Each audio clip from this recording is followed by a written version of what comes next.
It's fantastic to be back here in Liverpool, a city of great passion and energy. Although there was an odd moment on Sunday afternoon as my team Arsenal were beating Everton, and I got smiles from one side and scowls from the other. But passion and energy in lumps here. And talking of passion and energy, can I just begin by thanking my fantastic shadow Brexit team. Jenny Chapman, Paul Blomfield and Matt Pennicook, who've been the shadow ministers doing fantastic work. Emma Hardy, Jess Morden and Diane Hayter leading for us in the Lords, along with Angela Smith, our leader in the Lords. Thank you all for the work that you've done for us in these difficult times. Conference, can I also thank a very special group of colleagues with us, and that's our Labour MEPs.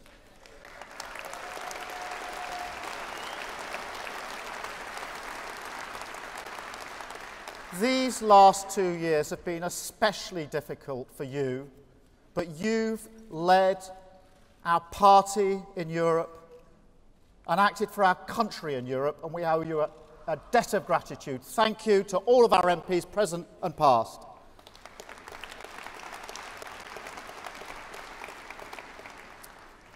Conference, the last 2 years has not been easy. Like many of you, I was devastated by the result of the referendum. Like many of you, I had campaigned and voted to remain.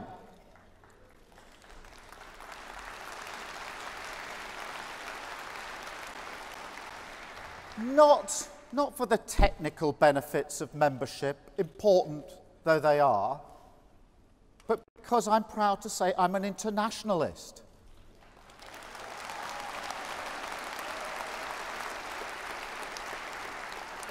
I believe that nations achieve more together than they do alone. I believe that the challenges facing our nation, whether that's conflict, terrorism, climate change, those challenges are best met together with our EU partners.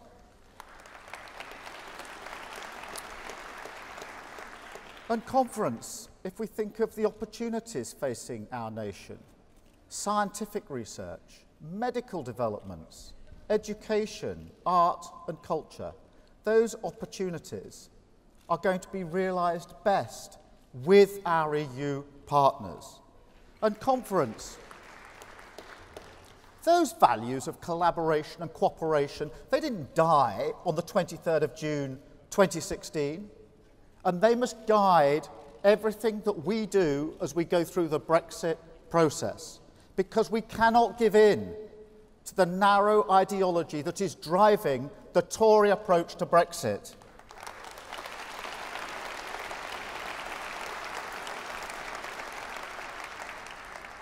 And Conference, that's why we did not duck the challenge of Brexit.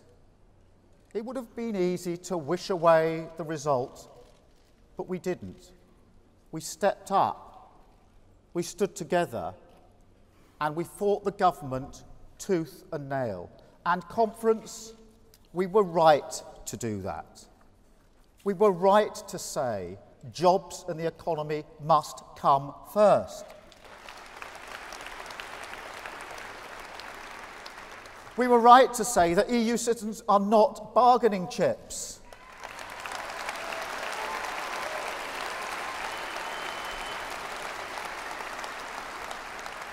We were right to say there's going to need to be a transition period so we don't go off a cliff.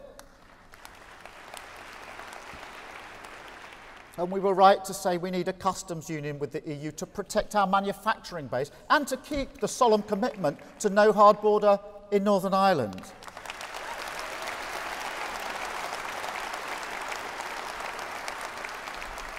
And we were right to argue for a single market deal to go with that customs union. And we were absolutely right to insist that Parliament has a meaningful vote on the Article 50 deal that the Prime Minister seeks to bring back. And I'm glad we stepped up to those challenges.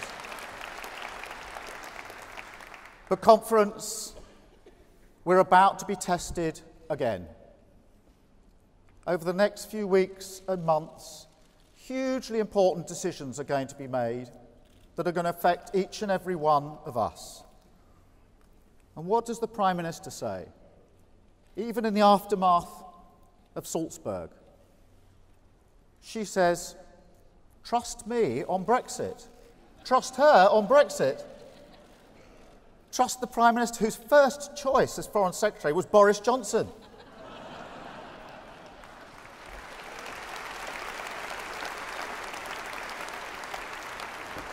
Her second choice was the man who's been running down the NHS for the past few years. And conference, this Prime Minister is responsible for the hostile environment. This Prime Minister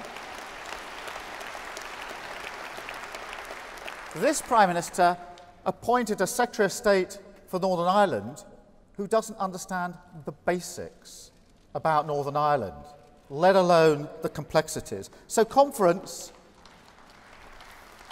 this Prime Minister does not deserve our trust. Just when we need strong government, strong leadership, what have we got? Division, chaos, failure. The government has no credible plan for Brexit weeks out from the deadline. No credible solution for Northern Ireland weeks out from the deadline. And it's blindingly obvious that there's no majority for Chequers. The Prime Minister must have been the only person surprised last week that Chequers was not going to be accepted either in Europe or by our own party. But conference, what has happened is that the Tory civil war on Europe that's been going on for years now risks our prosperity. The party, do you remember, that promised to fix the roof whilst the sun was shining is now intent on burning the house down.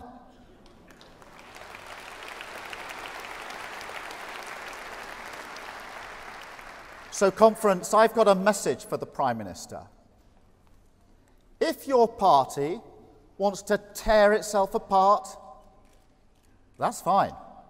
But you're not taking our country with you.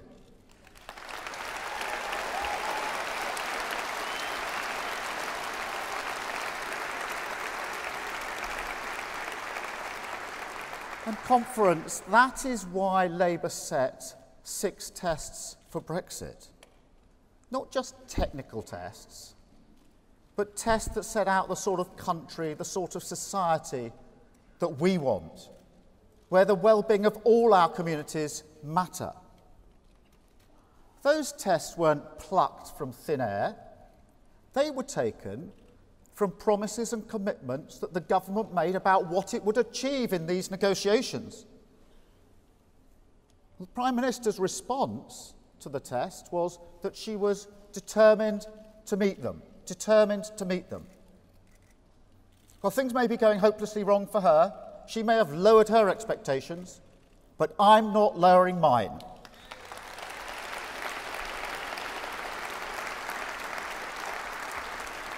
And conference, I know you want to know, our members want to know where we stand on our tests going into this important vote in the autumn. Some say we may vote for the deal that the Prime Minister brings back, maybe abstain, maybe vote for a vague deal.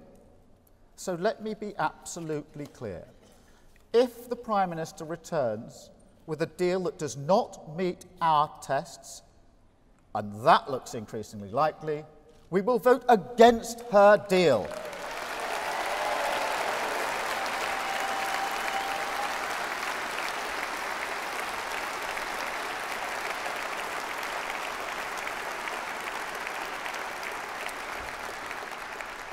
And conference, if the Prime Minister thinks that she can come back with a vague deal, asking us to leap blindfold into the unknown, we will vote that down. Conference, we didn't set tests that could be met by refusing to answer the question. A vague or blind Brexit is a leap to nowhere, and we'll have no part of it. Now, conference, let's be clear. This is not about frustrating the process. It is about stopping a destructive Tory Brexit. It is about fighting for our values, and it is about fighting for our country.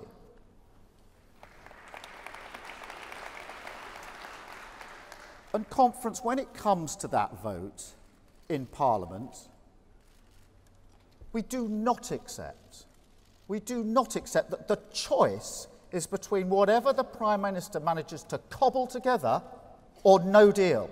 That is not a meaningful vote.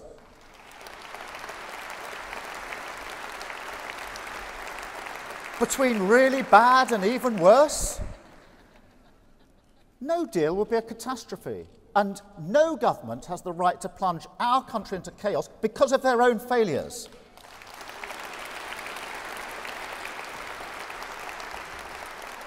So if Parliament votes down the Prime Minister's deal, or she can't reach a deal, that is not the end of the debate.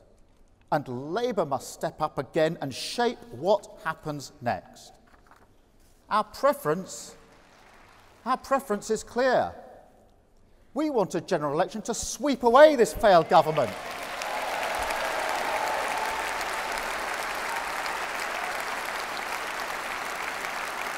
And Conference, having swept them away, we want to install a radical Labour government capable of transforming this country. And that's what should happen after 2 years of negotiations ending in failure. But if that's not possible, we must have other options. And Conference, that must include campaigning for a public vote.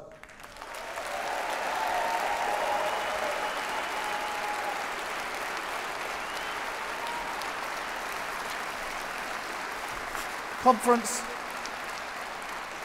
it's right that Parliament has the first say. It's right that Parliament has the first say. But if we need to break the impasse, our options must include campaigning for a public vote, and nobody is ruling out Remain as an option.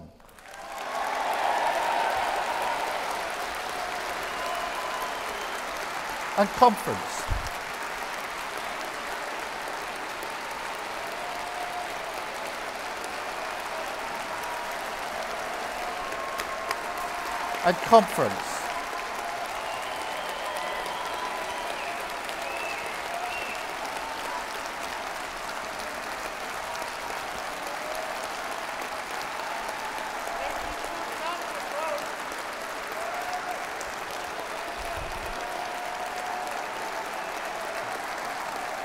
Thank you, Conference. And can I...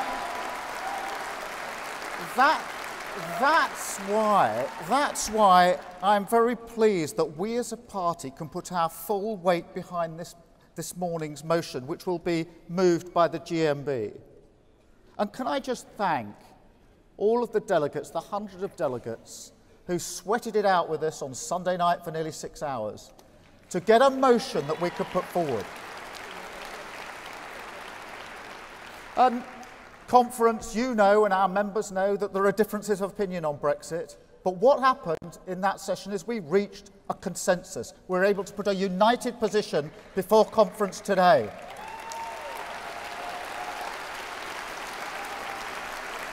And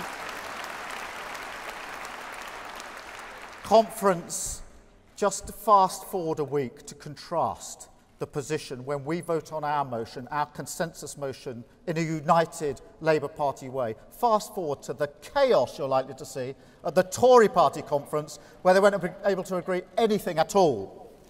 Now, Conference, you will appreciate that all of us in the room on Sunday evening missed the last episode of The Bodyguard. There are nearly 300 people walking around not wanting to know what happened. So if you watched it, please don't tell us what happened. We haven't caught up yet.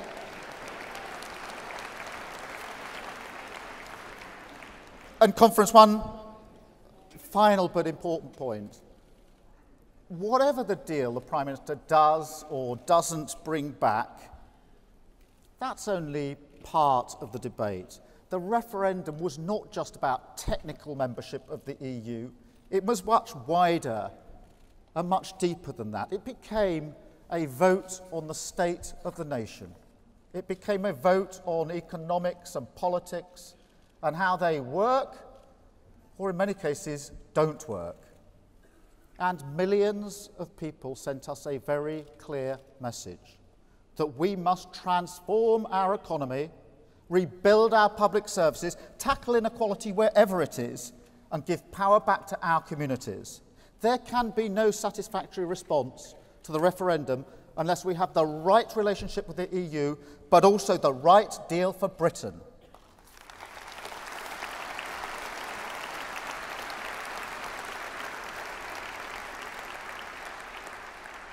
Conference, I'm under no illusion about the challenge ahead. We're going through uncertain times, and Brexit has divided the country.